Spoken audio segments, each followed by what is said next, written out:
Good afternoon, and welcome to the Brain and Behavior Research Foundation's Meet the Scientists monthly webinar series. I'm Dr. Jeff Borenstein, President and CEO of the Foundation, and your host for today's webinar.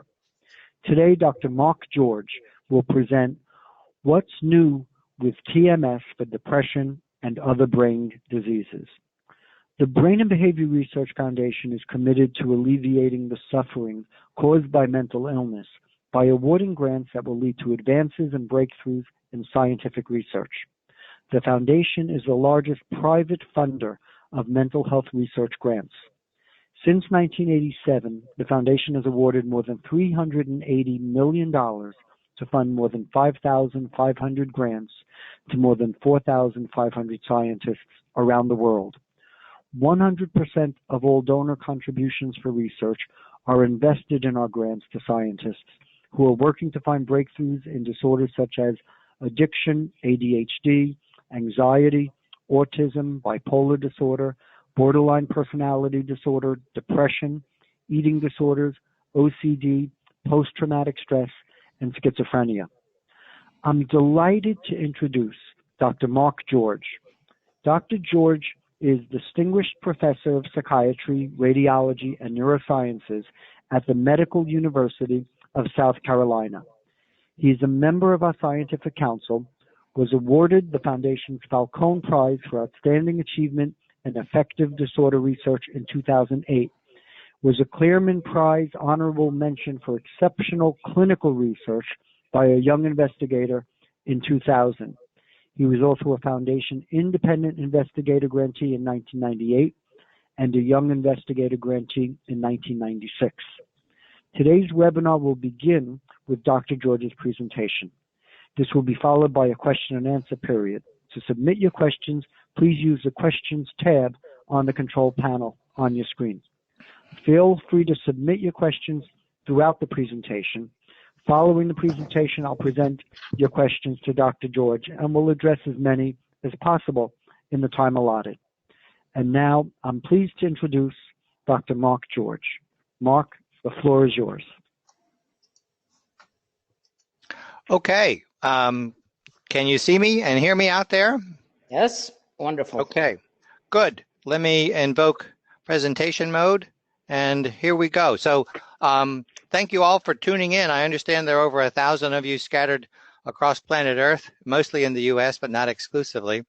And let me see, many of you have submitted questions. I've read through some of those, and I'm going to try to cover everything here. It's really only an hour, and this is more a talk designed for lay audience, as Jeff mentioned. And so to the scientists who are out there, forgive me if I kind of gloss over some of the details. I'll be glad to talk later, or you can email me.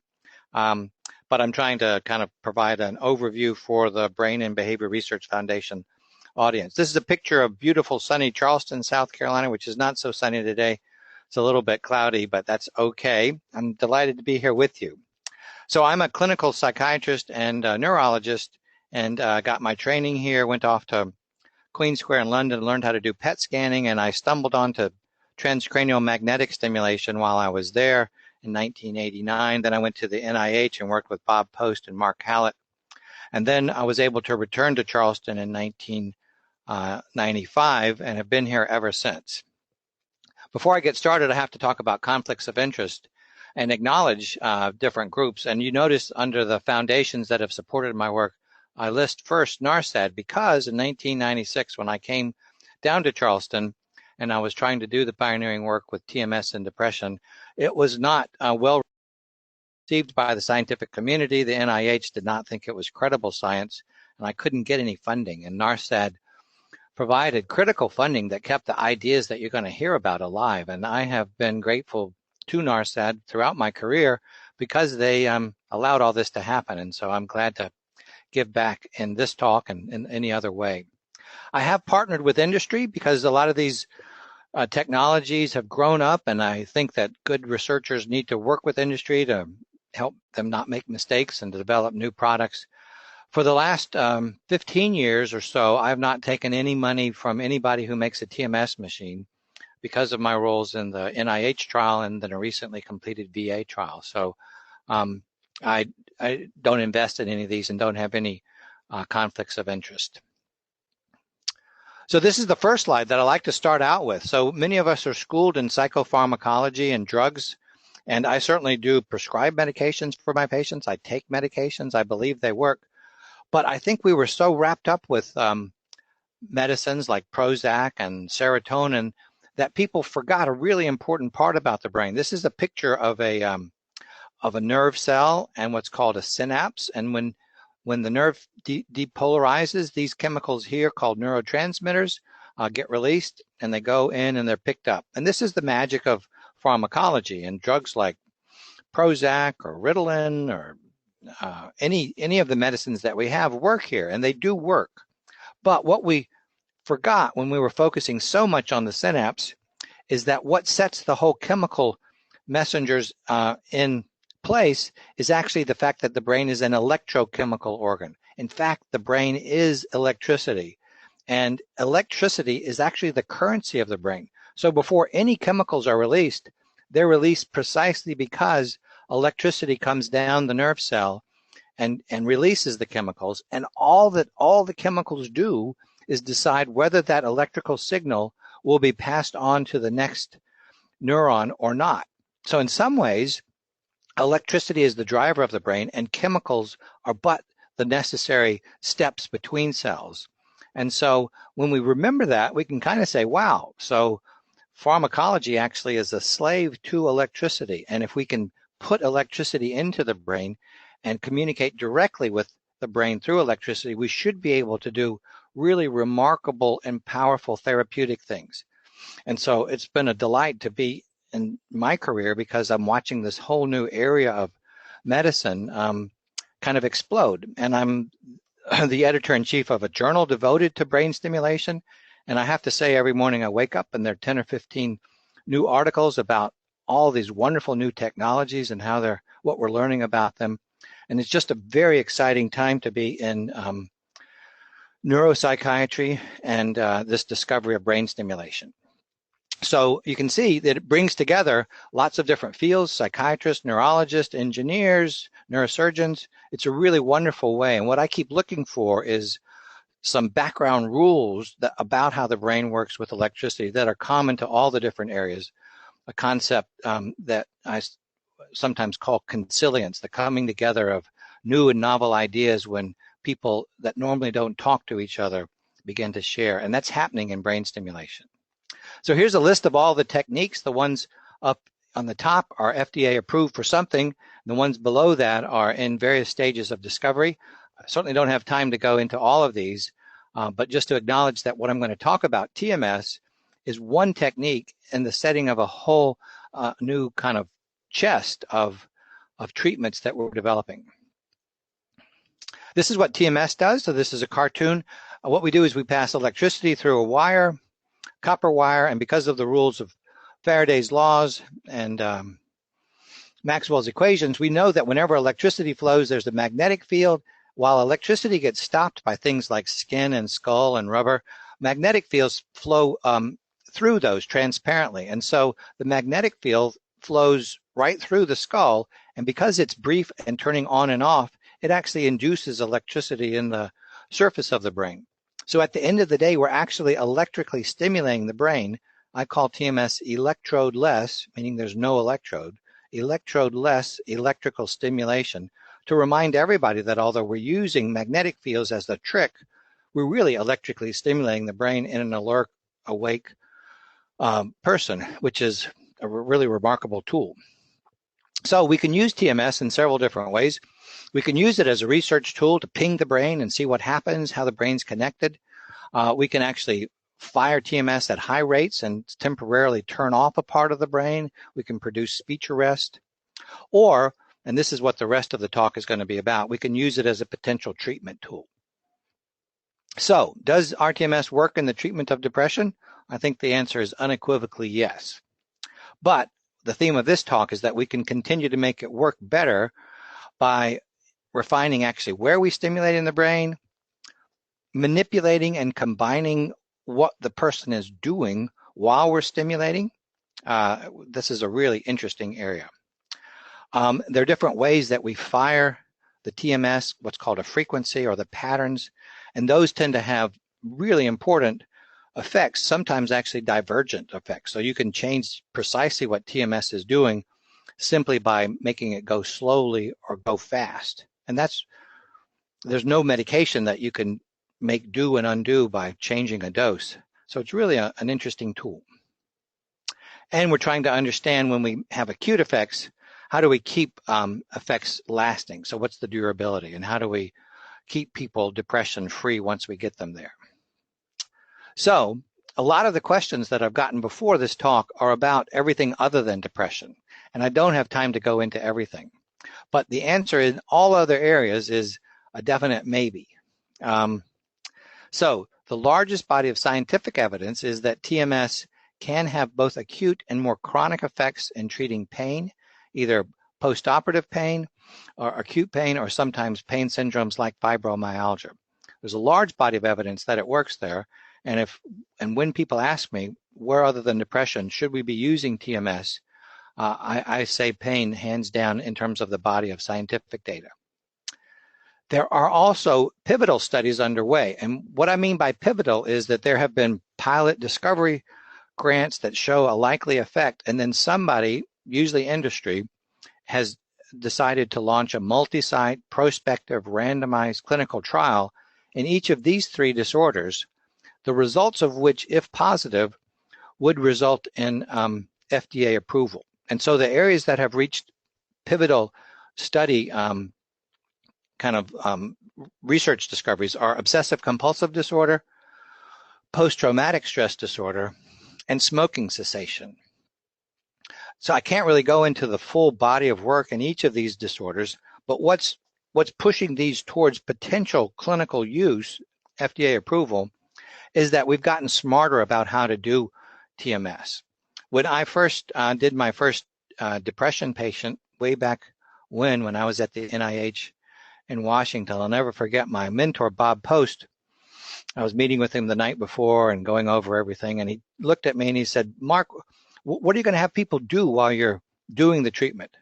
And I said, "What do you mean, Bob? What am I going to have them do? I'm too busy to think about that. I've got all these other things to do. I'll have them read the paper." And he says, I think it matters what they're actually doing while you're treating. So I launched the depression work without really paying attention to what the brain was doing while we're stimulating. And I think I was lucky, because it seems to work in depression without that. It may work better if we do attend to that. But in these other conditions, I think you have to manipulate the brain state. For example, in obsessive-compulsive disorder, the trial that's just recently been completed and is in front of the FDA by BrainsWay, one of the device manufacturers, involves actually coming up with scripts for obsessive-compulsive disorder patients and having them be read the script and pretend that if they're contamination phobic, that they're touching something dirty. So getting them to a certain level of distress, and only when they get to that level do they then get the brain stimulation treatment. So you have to almost excite the circuit that's being stimulated. And the same is true in the PTSD study and the studies of smoking cessation. For smoking cessation, it seems very clear that you have to make the person crave a cigarette before and then during when you're doing the stimulation. So these studies we're watching quite eagerly, because the OCD study is finished, the other two are about to finish, and they may result in actually FDA approval and then widespread clinical use of TMS for these other conditions. But let's go back to depression, and that's where we first started and where we have the best body of evidence. So what is depression, or what are the depressions? So in a very simple way, I think that depression is actually a circuit dysregulation. And I had this idea back in 1993, back when the whole world was focused on serotonin levels. And it seemed clear to me as a neurologist that what's missing in depression is kind of prefrontal cortex, this area in green. And what it does is it governs our limbic system, which I've got highlighted here. So for example, we have a bad thing happen. We walk down the hall and a friend looks the other way and scowls. And we wonder what's going on.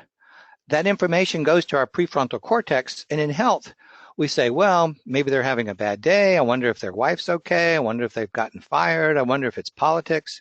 You have multiple different ideas about what may be going on, one of which is that they they don't like you or that you've done something wrong.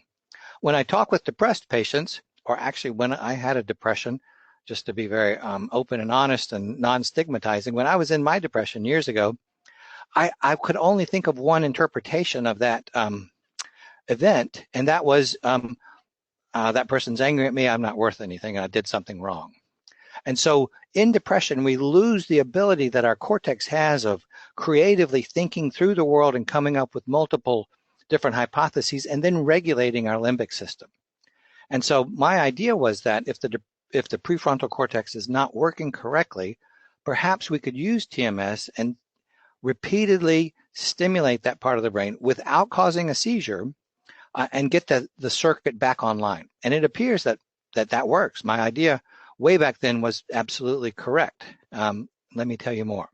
So my idea back in 1993 was that if depression results from this abnormal cortical limbic governance and that ECT and talking therapy reset this, maybe we could repeatedly, without causing a seizure, stimulate this part of the brain in awake, alert adults and achieve the same rebalance. And so we got to work, and this was the first patient that we treated. Her name was Margaret Brender, if she's out there listening. She's a bipolar 2 patient. That means she has sometimes of high activity, never frank manias, but she's not just what we call a unipolar depression patient. And that's important because you can see this is her Hamilton score. So she was very depressed. She was at the NIH with treatment-resistant depression, had been there for many months with no response. We gave her TMS over the prefrontal cortex. And this is called phase 1, where these black little chiclets are. And you can see that she got very quickly undepressed. We stopped, and then she started getting worse again. We started again. We got her better. A Hamilton score less than 10 is considered remission. So my Hamilton score today is probably 5 or so. I didn't sleep so well last night. I've got some aches and pains. So we got her very good for the first time in several years. Here she went and did a medication trial, and she didn't get any better. And then we started her in TMS like we do now. So a weekend off, a couple of second week, and we drove her into a really good remission. And then we did tapered TMS. So this is the first open label kind of evidence that TMS might work in depression. And I was very excited then. We were able to run it into a very quick double-blind trial, only 2 weeks of treatment, but statistically significant. And then we had to develop it as a treatment. And there's so many things that we have to learn about how to develop something into a treatment. And in the field of brain stimulation, I see a lot of times people have results kind of like this slide that I'm showing you, and then they immediately go into a large randomized trial. And many of those have failed. For example, in the area of deep brain stimulation for depression, after just some open label trials, they went straight into large double-blind trials, and all of those failed. And I think they were premature in going into the large trials without understanding many of the particulars first. So what we developed really over 10 years and with NARSAD support is we were able to figure out better which part of the brain to stimulate, who works better, how big is the placebo effect, how many weeks do we need to treat, what's the dose, and then we were able to conduct the multi-site trials. And that's where my job stops. I'm just a discovery scientist and I'm not part of industry, although I try to help out. But what's really important is that then there is industry that can take these ideas and turn them into a profitable business plan and get them out to patients. And there are several areas where the discovery science is ripe, and for some reason, it hasn't made it into things that help patients really because of business. And the TMS for acute pain is a great example of that. It certainly does work, but no business has actually taken that idea and tried to turn it into profit, where I think there clearly is one. We're in the middle of an opiate epidemic, and TMS appears to be a very good, non-addictive, non-systemic, non-opiate treatment for pain, and nobody's taking it anywhere. But anyway, that's not the point of this talk. What I want to talk more about is depression. So again, NARSAD funded many of the small trials when other sources would not, and it's hard to do what if, but it's hard for me to think that TMS would be approved and on the market if it weren't for NARSAD support early on. So we finally got funding to do a very definitive Class 1 randomized controlled trial, double-blind, multi-site, called the TMS trial. And these are the results, not in the acute double-blind phase, but actually after another 3 weeks. So this is after 6 weeks of daily TMS with weekends off. And in people who tried and failed 2 medicines, so treatment-resistant patients, 30% of them, 1/3, met remission. So we got them fully well, at least temporarily. So 1/3 of those people. And that's a big deal. So it was statistically significant. And then we looked over and said, well, how does that compare to other things that doctors can do for people who've tried and failed 2 antidepressants? And at that point, at that time, the treatment guidelines said, well, what you can do is give people thyroid augmentation or lithium augmentation. And in the STAR-D trial, a large NIH-funded progressive pharmacology trial, you can see that the remission rates giving lithium augmentation or thyroid were 16 or 25%. So even back in 8 years ago when we did this trial, we found that giving TMS to treatment-resistant patients was at least as good as anything that we could do with medications. So this is a home run. We had statistically significant effects with clinically meaningful results. The other good thing about TMS is that sometimes things work well in ivory towers, but then when you get them out in the hands of real clinicians, they fall apart. But that's absolutely not the case with TMS. The FDA required Neuronetics to do a follow-on trial after they got market approval, and the results were written up, and the first author was Linda Carpenter. And in 307 patients treated in regular doctors' offices, now, these patients were on medication, whereas in the more academic pivotal studies, they were off meds. But anyway, on medications, stable, but they didn't work, right? That's why they were still depressed. 60% of the patients got response and about 40% remission. So it works in the hands of real docs, and that's what we're seeing today. So we now have 3 large trials, remission rates. I tell patients when I do a consult, our chances, it's the rule of thirds. A third will get remitted, another third will get a response, but not a remission, and then another third, it just doesn't work. It seems to be safe and tolerable. There are no drug-drug interactions because we're going just to the part of the brain. And there seems to be, to my opinion, modest clinical adoption so far. That is, most major insurance companies will cover, but they'll fight for it. The VA has now started covering, and it's in most countries around the globe. So when do we use TMS?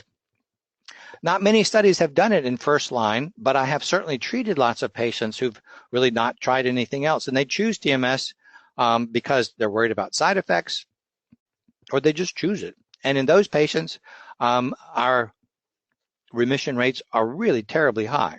No one's done the formal control trial in that level of frontline treatment because it takes large sample sizes because there's a big placebo response in people who've never been treated before. So you'd have to really study maybe 1,000 or 2. And so there isn't a large industry that's willing to do that study yet.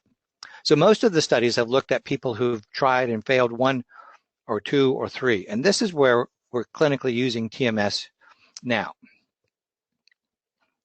So just to look over at antidepressants, I believe they really work and they help a lot of people, but they only work in about 1/3 of patients initially. And they have actually a relatively weak effect size. That is, they're not great treatments. They don't get everybody better.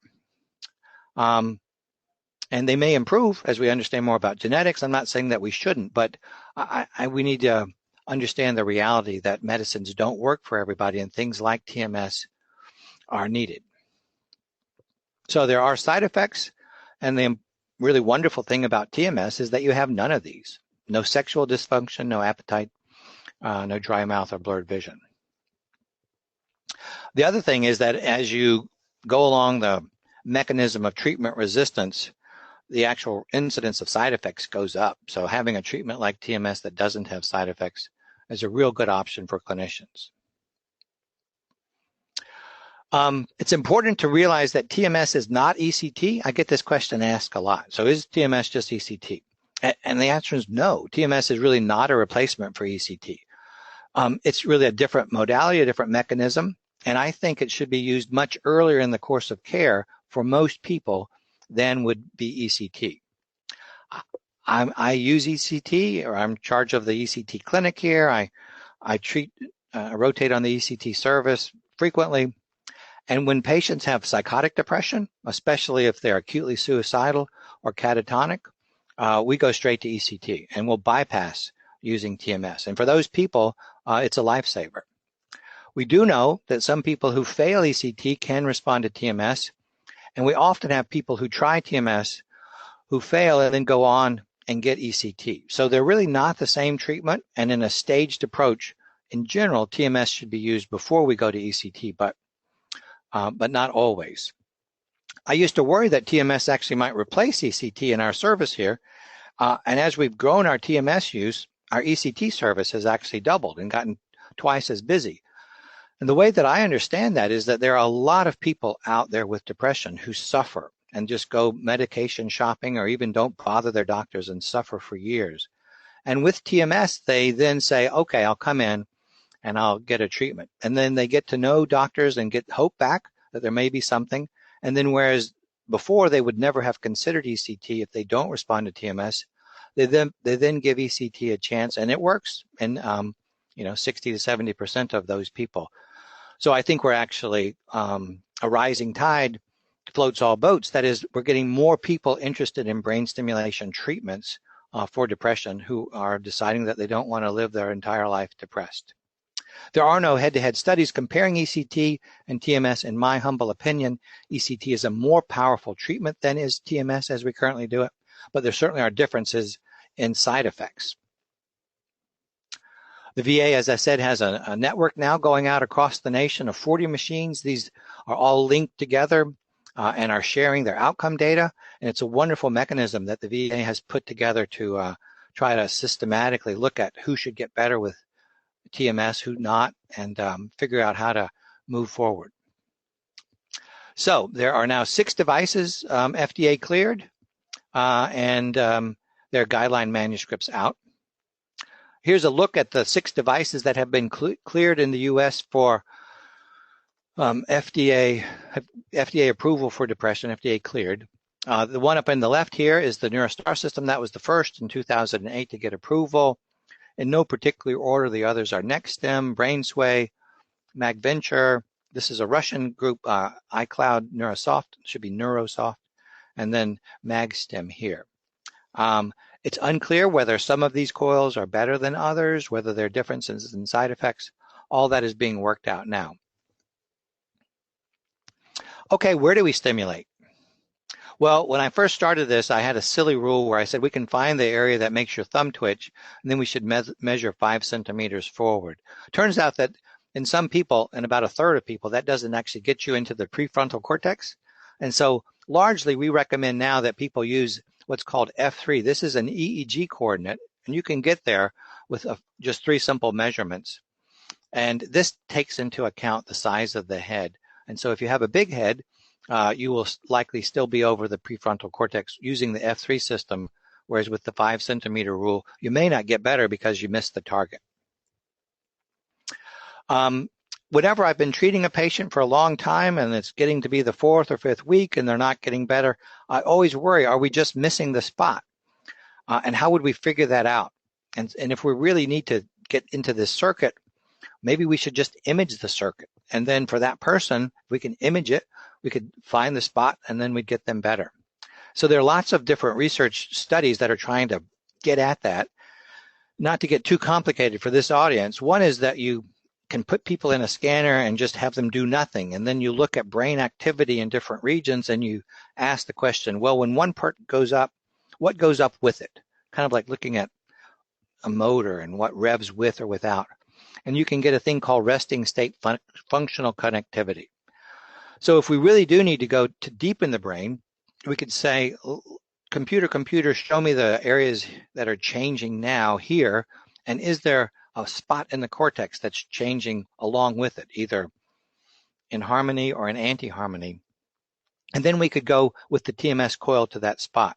This is a great idea, but the groups that have tried it find that although it works for a group picture, they get a reasonable response. When I try to break it down to the individual, Mr. Smith, it doesn't help at all. And it may be that the technology is not there yet for applying it to the individual. But so far, doing brain imaging, MRI scanning, structure or functional, hasn't really helped us figure out better how to increase that rule of thirds and get rid of that 30% who don't respond. This is a slide from one of the best studies looking at that issue, showing this is the F3 location, this is the 5 centimeter location, and across the different studies, how they correlate with a deeper structure in the brain called the cingulate gyrus. I love this slide just because it's kind of colorful and whimsical, but it's from a very serious paper by Deng and colleagues when they were at Duke, and it's published in Brain Stimulation. And so what you've got on the left, these purple balls, they look kind of like Christmas balls, but if you notice on top, each one of them have a TMS coil. And so this is like all the TMS coils known to man. You know, what can you do? You can have these things, you can little figure eights, little slinkies. I love these little slinkies. You could put 2 on it. This is a butterfly coil, reversed butterfly, any combination. And then what they did using computer models is saying, all right, in a spherical head model, kind of like a brain, where would we get changes sufficient enough to move your thumb? And that's shown in kind of orange. And so the coils that were FDA approved for depression were these figure 8 coils. Here's actually the Neuronetics one, which is 34. And if you look over here and you go to 34, I can't see it on my screen, but it's got a little bit of a red right there. And that's what gets people better with the FDA approved Neuronetics device. But you can see there's some of these coils, and this row are the coils produced by this company, Brainsway. They produce much, much bigger effects, almost like Jupiter or Saturn or Uranus in terms of these large swaths. And so this company's coils do go deeper into the brain and much broader. Now, what's not known is whether broader and deeper gives us a better clinical effect or more side effects. We're still in kind of a phase of trying to figure that out. What we do know is that those coils, although they are deep, they're not focused. They're not. So this complicated slide shows that across all of those different coils, the farther you go into the brain, the less focal it is. So unfortunately, we don't have yet a technology that will get us deep into the brain and focal. I call that the holy grail, where we could go non-invasively deep into the brain and turn on or off regions. We're not quite there yet, but I have great optimism that in the next 10 years, we'll find technologies, either modifications of these or even new technologies, non-TMS, that will allow us to do that. The same company actually has a coil that has multiple different coils that you can put on the head and independently run. So you can actually stimulate one part of the brain with high frequency and excite it, another part of the brain, and turn it off, either simultaneously or phased in any way that you'd like. So the technology is really wonderful that's out there. What's lacking is actually the clinical understanding of how would we take this technology, knowing what we know about any disease, and then apply these very sophisticated tools. It's as if we have really fancy cars that can do things that our roads won't support yet. We don't understand yet how to intelligently translate those. And research, like funded by Brain and Behavior, is really the only way we'll sort this out. Does TMS change the brain? Well, we figured out many years ago that you could do TMS inside the MRI scanner, and you can actually look at that. And here are some really pioneering studies by the group in New York, Dubin. And what they did was they took depressed patients and then they scanned them before and then after a course of about 4 weeks of prefrontal TMS. And then they asked the computer, and they put everybody's brain, they kind of morphed it into a common brain space. And they said, computer, show me the brain regions that have changed in size, if there are any, before and after TMS. And if you notice, like where A is, this is a midline slice of the brain. The nose is up here, the back of the brain back here. So this is right in the middle of the brain. And you can see this area in orange. That actually is the subgenual cingulate. And what this group, Dubin's group, found is that in depressed patients, after they've gotten better, this part of the brain actually grows back in size. Now, if you'd asked me 10 years ago or 20 years ago when I started whether TMS could actually regrow the brain in depression, I would have said absolutely not. I would have bet wrong. But these studies show that we're actually fluffing back up the part of the brain. Now, what are we actually doing to cause that increase in size? Is it new neurons, or is it kind of filling out of neurons, or is it the connection between neurons? We don't know. It's hard to answer that question because you can't kill people and look at it under a slide. So we have to try to get at the answers indirectly. But it's very provocative that TMS is not only working clinically, but it's actually changing not only the connections and the activity, but the size of this mood regulating circuit. As you can tell, I'm very keen about this study. Oh, it gets even better. So you have this is the change in Hamilton score. So how much better did they get? And then how much bigger did that part of their brain get? And you can see that if your brain got bigger, you're more likely to get depressed, or vice versa. There's a correlation between getting better from depression and having that part of the brain grow back. So does it work? Yes. How do we make it better? So I've talked about where to stimulate. And this is the other theme of this talk, is we need to understand better what we have people do while we're treating. And people are doing that. And as I talked about before, in terms of the OCD exposure after TMS for OCD, PTSD, or the addictions, for depression, people are now starting to realize that what we're doing with stimulation of the prefrontal cortex is that we're bringing the prefrontal cortex back online, and that cognitive behavioral therapy is another way that does that and has been doing that.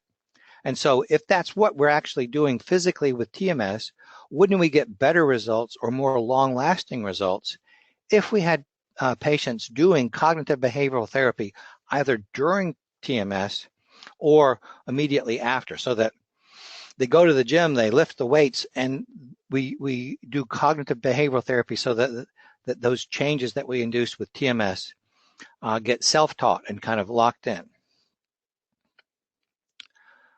So what about frequencies and patterns? Well, there's a new kid on the block. So I've talked about stimulation at 1 hertz once a second, or 10 hertz 10 times a second. And those are 10 hertz is excitatory, 1 hertz is inhibitory. But those are just numbers chosen because that's the number of fingers we have on our hands, and we've figured out how they work. As I mentioned at the beginning, the brain is an electrical device, and electricity is the currency of the brain. And if you stick a wire into the brain, especially in some of the deep parts of the brain, and you just listen to neurons firing, the pattern that they talk to each other with is a pattern called theta burst.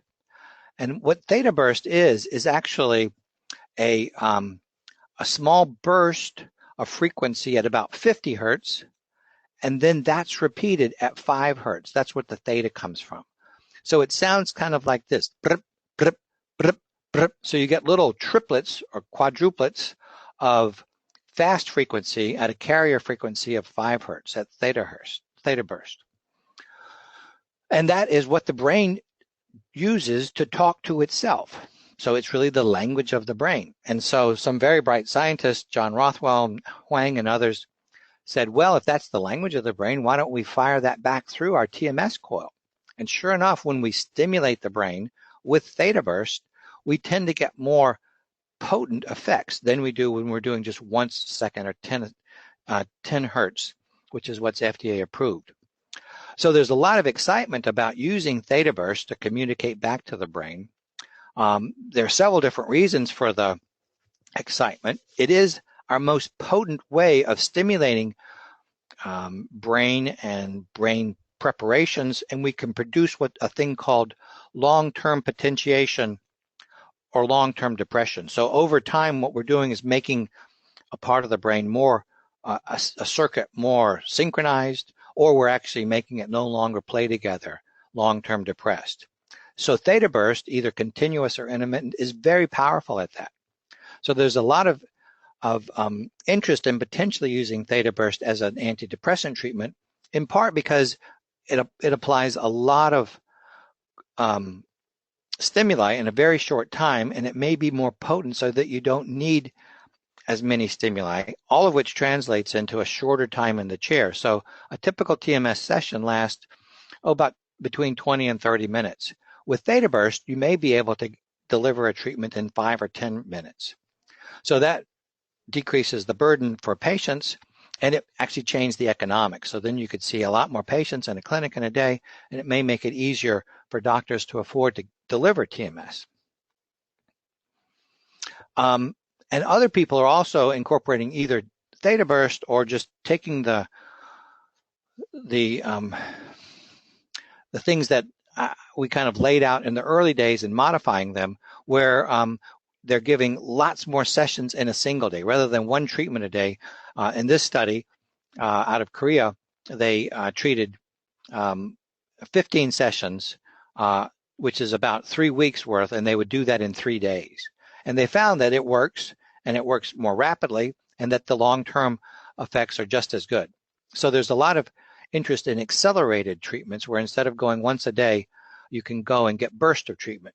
And people who live far away from where TMS devices are now, this is a godsend. And we're starting to be much more flexible in our clinical use of TMS for people who need flexibility. And it seems to have just as good effects. This is a study where people have done accelerated theta burst, and where they, in 4 days, get a whole lot of TMS. And in this study, they got really quite well. And I've used this in my own clinical practice with sometimes pretty remarkable results. A student of mine, Nolan Williams, who's now at Stanford, just recently published in Brain a study where he took really treatment-resistant patients who'd failed all medicines and all ECT. They were candidates for deep brain stimulation, and he gave them very intense theta burst TMS, 5 sessions a day for 3 days. And in this group, none of whom had really responded to anything, he got 5 out of 7 remitters, which is quite remarkable.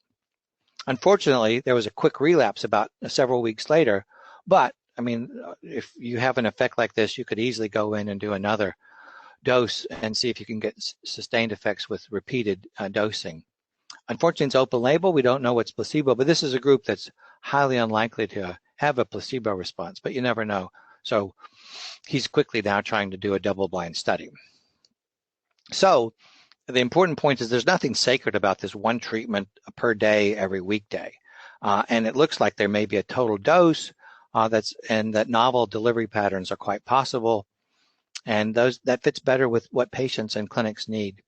We still don't know the minimum off time or the max number per day. So it works. What about looking at durability? So when we get people better, what do?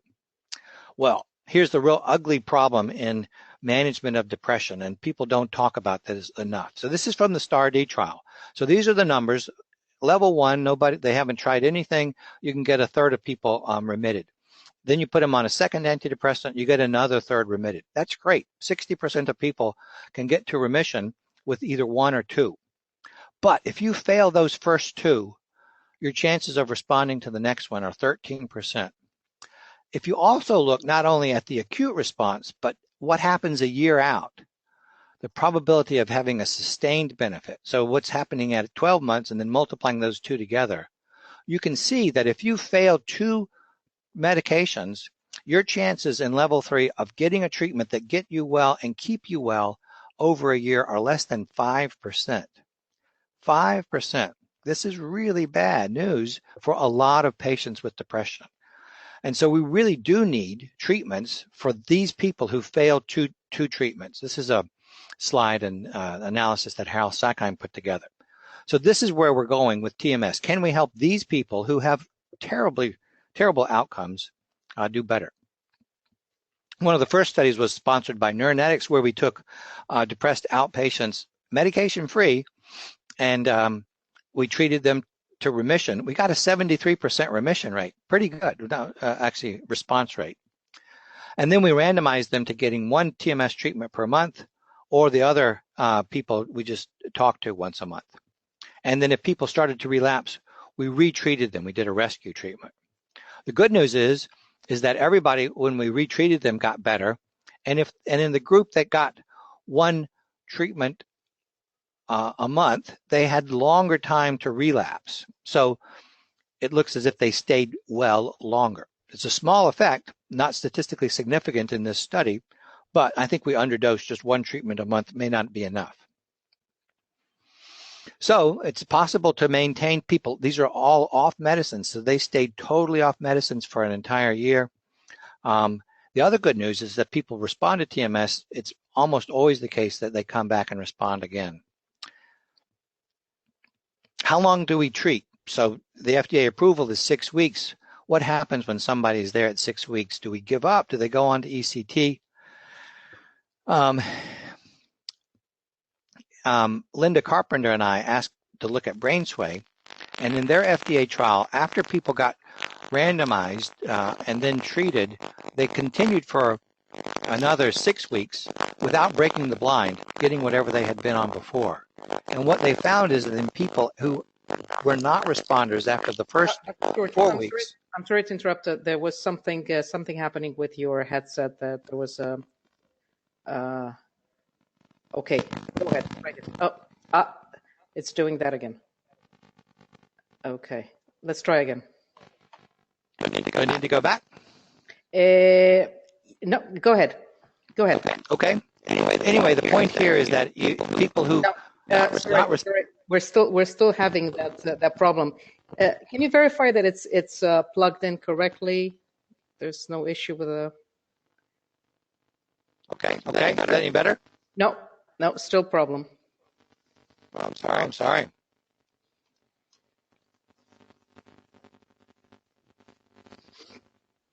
Oh, terrible. Okay. Anything?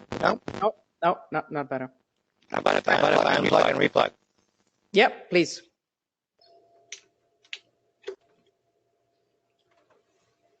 Okay. Perfect. Thank you. Go ahead. Can you hear me? Yep.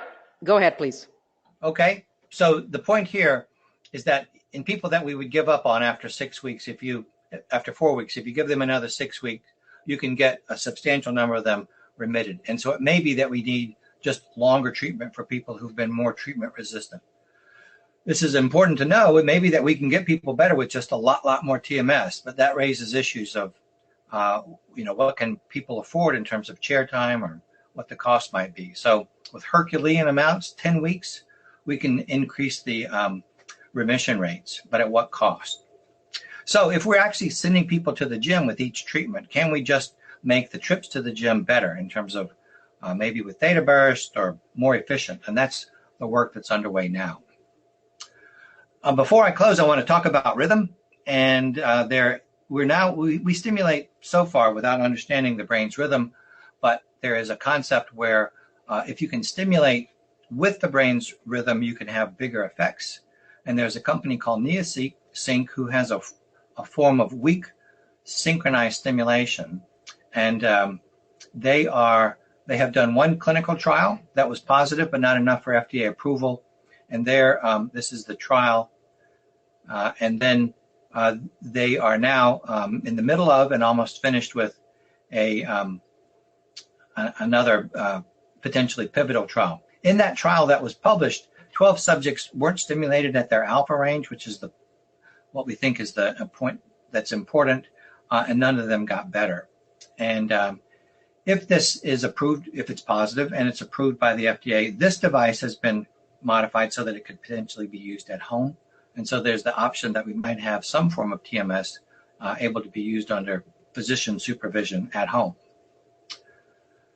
We're also doing inside the MRI scanner where we time each pulse with the brain's frequency and try to see if we hit the brain when it's on a rising phase, we get a bigger effect, and we do. And so we're actually funded by the NIH to do a study where we synchronize each and every TMS pulse with the person's EEG to see if we can get a bigger biologic effect of each pulse, and then whether that translates into a bigger antidepressant effect. good idea, but you never know until you do the discovery science. So the conclusions are that we can improve TMS. It's by all of these little particulars, dose patterns, rhythm, combining behavior. But this is hard work. It takes a lot of people and research funding in order to improve this technology. Where will it go? I don't know. It's really exciting. It's making a difference daily in the lives of people. Will it become as big or as widely used as Prozac? I don't know. I used to ask that question and people would laugh at me. Now when I ask people to raise their hand, many people say yes. It's more focused. It's less side effects. It should be the way 20 years from now that we're thinking about treating most brain diseases. But I don't know. We have lots of work to do right now, and I'll stop now and take questions. Well, Mark, it was an excellent presentation. I want to thank you for that, and also for the groundbreaking work that you've done that is having an effect on so many people's lives already and will down the road as the techniques are improved. One question that a few people asked, if somebody wants to have this type of treatment now, how do they know that a particular treatment provider is qualified to do it right? Oh, great question. So early in the day, we wanted to know. And so there are a lot of people who make the devices, and they will come to a doctor's office and install the device and show them how to turn it on and off and kick the tires. But I think of it kind of like driving a car. So if I go and buy a car from a Ford dealer, they'll show me where the spare tire is and how to troubleshoot, but they won't give me a driver's license. And so I've said from the very beginning, we need ways to give people driver's license, that is doctors' driver's license, and that industry training alone is not sufficient. And so we started offering a CME course here in Charleston over we're actually about 2008, maybe when it got FDA approved. And that idea has really taken off. And so now the APA has a course, the Clinical TMS Society has a course. There are several that are being offered around the country, and they give doctors CME. They typically involve 3 days to a week. I'm actually in the middle of teaching one here now. And doctors come, learn all about what I've just said in much more detail, and then they get hands-on training and testing.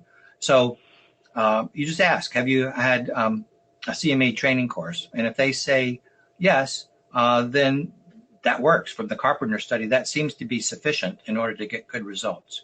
So I get that a lot. People say, I want to come to Charleston. You're the expert. You know how to do it. And I say, look, no, that's not true. If they've had a CME course, it's much better if you sleep in your own bed. And I'll find somebody in your town. And I really advise people to stay local and get it done. And they get just as good results. But you do want to make sure that whoever's administering it has gone to the trouble of going somewhere and taking a time out of their busy schedule for at least 3 days to a week and getting certified. Very good advice. So you really want to make sure the person has had the training and is really qualified to provide this treatment in an appropriate fashion. Are there any side effects or risks that people need to know about in using TMS? Yeah, I glossed over side effects because there aren't that many. It's not comfortable, a little bit painful, but that actually goes away with successive treatments because we're actually releasing endogenous opioids with each treatment. It's very interesting. That which is uncomfortable during the first treatment, people are sleeping through in the second week. So, and very less than 5% dropout rate due to side effects. Other than the pain or the discomfort, the biggest worry is about a seizure, and there have been maybe 100 unintended seizures caused. But all of those seizures have been while people are stimulated, not afterwards, and when they're in the chair around medical personnel, and none of those have gone on to have epilepsy. So the biggest side effects really are the pain and potential seizure. In some patients, as you're lifting them out of depression, you can overshoot, and they'll get what's called a hypomania. They'll get a lot of energy. They won't need to sleep. When we see that, and since we see them every day, we stop a session. We don't treat for a day or two. We make sure that they get good sleep, and then typically they'll come back, and then we can continue with the treatment. So an emergent hypomania happens sometimes, but we know how to handle that. Okay, so it's something people need to be aware of and monitor to make sure that doesn't. The big question happen. is also what medicines people can use. We used to say we can't do TMS on Wellbutrin or bupropion because of its increased seizure risk. We've now figured out that you can do that as long as your dose is less than 300 milligrams in a day and you stay on a steady state. You don't stop a dose, double a dose, miss a dose. And if you do that, it's safe, but it's a little bit riskier. But you just have to make sure you just don't change that medicine during the course. And if somebody's listening right now and they or a loved one has depression, how does someone make a determination that this might be right for them? Well, do they have treatment-resistant depression?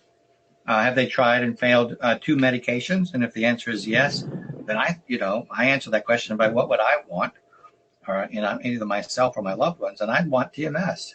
And so then, if you have a psychiatrist, and you should, if you have that disease and you're not getting better, talk with your providing psychiatrist. And I'm sure that in most major towns now, there's somebody who's offering TMS, and then ask them to set you up with a referral. And that wouldn't necessarily mean that you agree to do it, but you can talk with that person about all that I've gone into detail here, and they can take a detailed history about you and, whether that would change your risk factors and give you more of an informed decision, and then you can decide.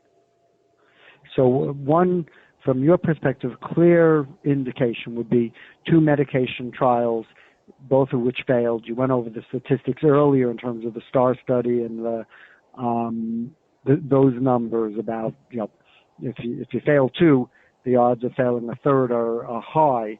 So that would be a time to really consider trying TMS. Yes, I certainly do think so.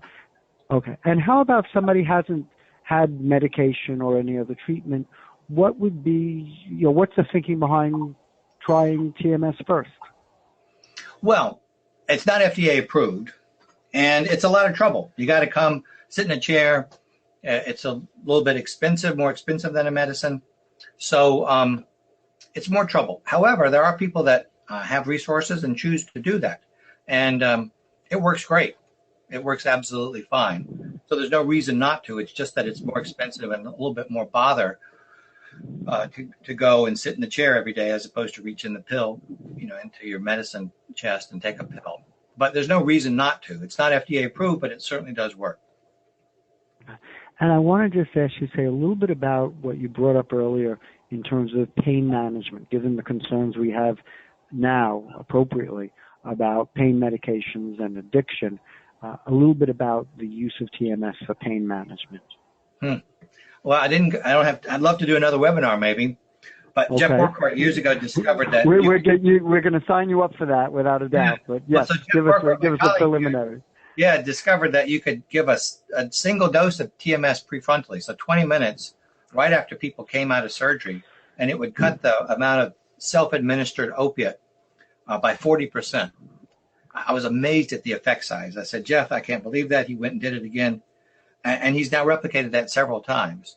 And so it helps in acute pain syndromes like after surgery. It also helps in fibromyalgia and other chronic pain syndromes. A little bit less, but still does. And we have people here in our group who now NIDA funded actually to see whether TMS may be able to help in patients with opiate abuse or dependence who also have pain syndromes. So it's not FDA approved yet, but it certainly is. There are small studies that show efficacy, and there certainly is a theoretic reason why it might ultimately prove to be very powerful. Well, Mark, I want to again say thank you for taking the time to share this information with our audience and for the work that you've done and continue to do that's having such an impact for so many people. I also want to thank everybody for joining us today. All of the research we fund is made possible through private donations, so please consider making a contribution by visiting our website, bbrfoundation.org, or call us at 1-800-829-8289. This webinar has been recorded If you've missed any portion of the presentation or would like to share it with a family member or friend, please visit the events and webinar page on our website. I hope you'll join us again next month when Dr. Stefan Ripke, University Professor in the Department of Psychiatry and Psychotherapy at the Charité campus in Berlin, and a research scientist at the Analytic and Translational Genetics Unit of Mass General Hospital's Simcus Research Center, will present Genomics Across Diagnostic Boundaries to Improve Precision Medicine in Psychiatry. This webinar will take place on Tuesday, May 8th at 2 p.m. Eastern Time. Thank you again for joining us, and enjoy the rest of your day. Take care. Bye-bye. Thanks.